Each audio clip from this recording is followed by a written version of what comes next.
예, 오늘도 뉴스탑10이 자랑하는 뉴스 고수 네 분과 함께합니다.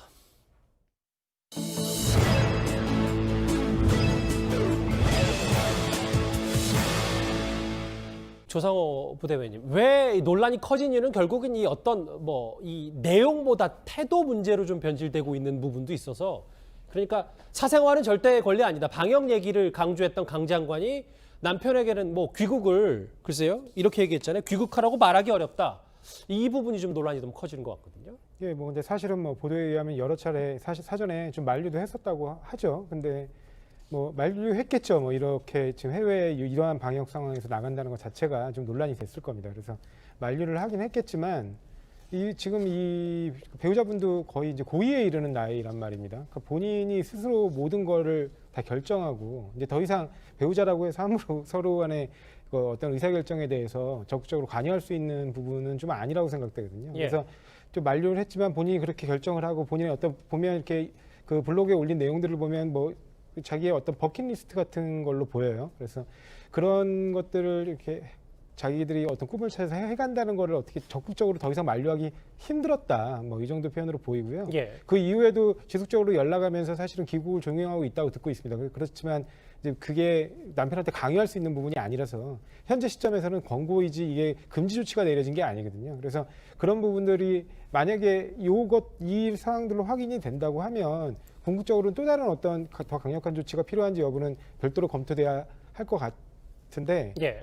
다만 말씀드리고 싶은 건 어찌됐든 본인은 공인이 아니라고 생각해서 좀 편안한 생각으로 이렇게 큰 논란이 될 줄 모르고 그냥 나갔던 것 같습니다. 장관의 남편이니까. 네, 그렇습니다. 근데 뒤늦게 이제 이런 논란들이 굉장히 커지니까 약간 본인도 당황스러워 하셨던 것 같은데, 그러니까 공인의 가족들이 이번에도 강 장관이 임명됐을 때 같이 배우자와 함께 대통령한테 임명장을 받고 꽃다발을 받지 않았습니까? 그런 것들은 가족들이 이러한 그 장관을 배출하는 어떤 집 안에서의 어떤 가족 구성원들의 헌신과 노력을 함께 평가하기 때문이니까 그런 부분들을 아울러 고려하셨다면 더더군다나 주무부처 장관이 내린 권고 결정에 대해서 좀 더 협조하는 모습을 보여드리는 게 좀 당연한 거 아닌가. 그 부분이 많이 부족했다. 그렇게 생각합니다. 그러니까 남편에게 권고는 할 수 있어도 강요하기에는 지금 애매한 상황도 현 분명히 있을 시점에서 것이다. 법적으로 이분도 또 똑같은 시민이기 때문에 그렇죠. 강조할 수 있는 방법은 없는 거죠, 사실은. 조상호 부대변인님. 근데 논란이 커지니까 이 해당 블로그를 자체적으로 이 남편이 폐쇄를 했더라고요. 네, 본인이 그냥 아주 오랫동안 어떤 여행기 같은 것들을 쭉 담아서 쓴 개인 블로그로 보입니다. 근데 이런 블로그 자체가 어떻게 보면 이제 지금 현재 국민들의 정서에 반하는 부분들이 있기 때문에 그런 부분들을 이제 비공개 처리한 것 같고요. 아까도 말씀드렸지만 이분은 본인 스스로가 공인은 아니죠. 그렇지만 그 가장 중요한 어떤 대한민국의 지도자, 장관 정도면 굉장히 높은 직급의 지도자의 반열에 오른 사람인데 그런 지도자의 배우자로서 그 공인의 가족으로서의 어떤 책임의식 그런 부분들이 좀 많이 부족했던 것이 아닌가 생각합니다. 다만 이러한 부분들이 장관 자체까지 책임을 물리는 거는 좀 신중해야 될 부분이 있는 게 만약 이 가족들의 문제를 사실은 누가 부모라서 자식한테 어떻게 자식의 인생을 어떻게 좌우하겠습니까? 아니면 아무리 배우자로서의 그분들의 어떤 행동을 제약할 수 있겠습니까?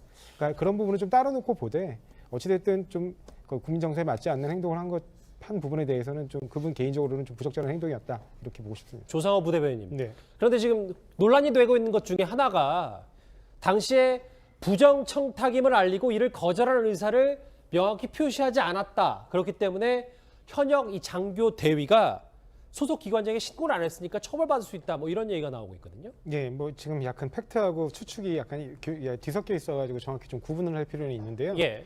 지금 현재 이 검찰이 동부지검이 이 2명 현역 이제 군인들입니다. 이 군인 2명에 대해서는 군 검찰에 송치를 했습니다. 왜냐하면 관할이 우리 법상 현역 군인의 경우에는 군 검찰에 있기 때문에 동부지검에서 이분들을 수사하거나 처분을 내릴 수가 없어요. 그래서 이분들을 관할지로 이송하는 송치 처분을 한 거고요.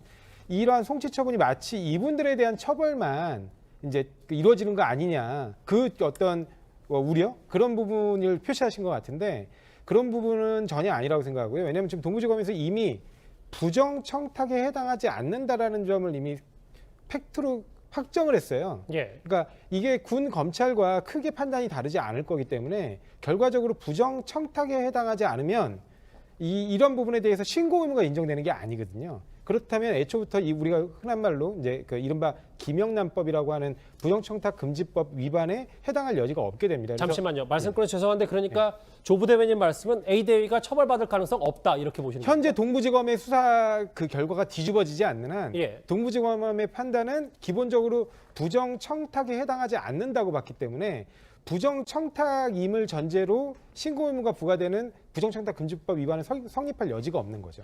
그러니까 그런 부분에서 현재의 동부지검 처분이 그대로 유지된다면 군 검찰에서도 같은 판단이 내려지게 될 거고 그렇게 되면 이분들이 군 검찰에서 별도로 처벌받을 가능성은 거의 희박하다고 보입니다. 조상호 부대변인 오늘 이 재인산성에 바로 여권에서 반박에 나섰는데 코로나 막은 차벽과 명박산성은 다르다. 코로나 막으려면 이런 조치는 당연한 거다라는 게 여당의 얘기입니다. 그러니까 지금 법원도 일단은 전부 다 이 개천절 집회에 대해서 드라이브스루의 경우에는 이제 아주 엄격한 조건 하에서만 허용했고 그다음에 이제 대인들이 모이는 집회 자체는 금지시켰거든요. 그리고 경찰의 경우에는 법 집행기관이에요. 그러니까 법 집행기관으로서 이미 거기에선 일체의 집회가 불어되어 있는 상황입니다. 그렇기 때문에 그 불어되어 있는 집회나 시위를 효과적으로 통제할 수 있는 방법이 필요했을 것이고요. 예. 그래서 2, 3인 내에 소수가 신분 확인을 받고 출입하는 그러한 출입구를 열어놓고 나머지는 막아둘 필요가 있는 게 과거에도 이렇게 집회가 불어대니까 따로 이렇게 모여가지고 결과적으로는 광화문 집회가 뭐 수만 명이 모이는 불법 집회로 변질되지 않았습니까? 그래서 과거의 전례에 비추어 봤을 때 불법 집회가 여전히 예상되기 때문에 그에 대한 적절한 그 인원 통제 조치로서 그 차벽을 세운 것이고 이거는 또 방역 수단의 일환으로서 진행된 거기 때문에 지극히 합법적인 법 집행이었다. 그렇게 말씀드리고 싶습니다. 조상호 부대변인 다른 시각도 있더라고요. 그러니까 과도한 기본권 제한이다. 왜 과잉 대응하냐라는 얘기도 있지만 아니 그러면 개천절도 그랬는데 한글날 그럼 이번엔 좀 집회 안 하면 되지라는 얘기들도 좀 나오는 것 같습니다. 예, 사실은 뭐 아까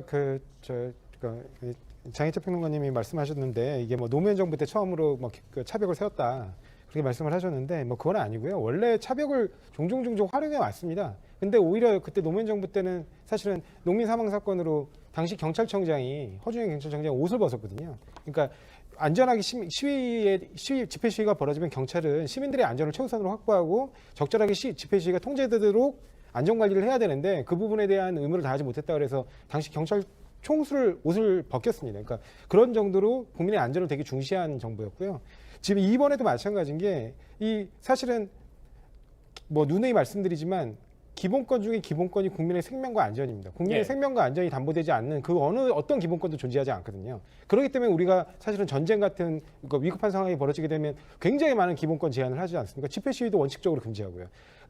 뭐 그런데 지금 21세기의 경우에 가장 인류에게 위협이 되는 그 존재가 무엇입니까? 전쟁 이상으로 감염병이 그 위험을 주는 인류의 생존을 위협하는 존재라고 인식하고 있거든요.